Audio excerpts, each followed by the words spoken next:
Welcome to General News. For July 17, 2026, we are tracking three major shifts in global stability: a direct military escalation between the United States and Iran, a deepening energy crisis in occupied Crimea, and a significant strategic move by China to lead a new international AI coalition. In the Middle East, military operations between the United States and Iran have escalated significantly following a series of strikes focused on controlling the Strait of Hormuz. The tension follows an incident on July 12, when Iran moved to close the strait after an attack on a merchant vessel. In response, the US military has launched strikes against Iranian air defense sites and military logistics infrastructure.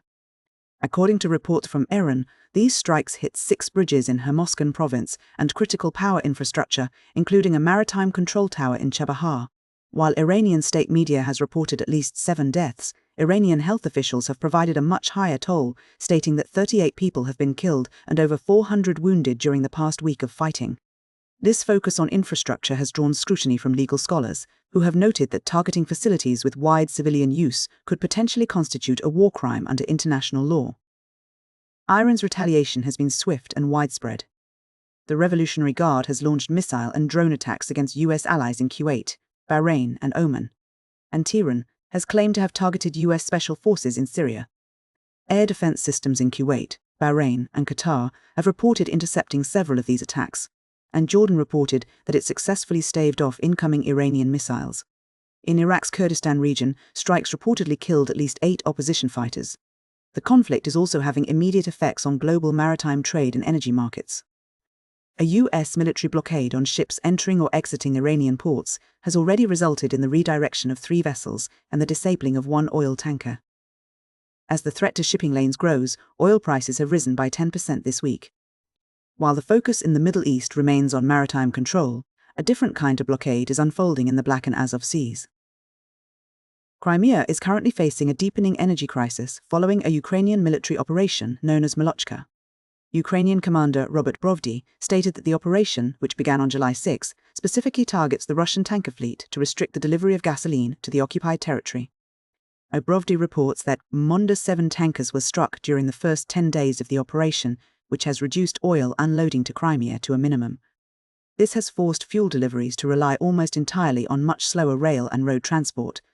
The impact on the ground is severe. Sergei Aksyonov, the Crimean occupation governor, has declared a state of emergency, noting that gasoline supplies are unreliable and daily sales cannot be guaranteed. This follows a series of strikes on Crimean electricity infrastructure, including the Seki thermal power plant and several substations. As local authorities distribute generators and gas canisters to residents, officials have warned of imminent blackouts. The disruption is not limited to Crimea. Long-range drone strikes have also hit refineries in the Krasnodar, Rostov, Samara, and Bashkortostan regions. Russian Deputy Prime Minister Alexander Novak acknowledged that these refinery outages are causing petrol shortages, with production reaching only about 2/3 of seasonal needs. This supply squeeze is coinciding with a significant jump in petrol inflation, which rose 6% in June. While military and energy conflicts reshape borders in Europe and the Middle East, a new kind of boundary is being drawn in the realm of technology.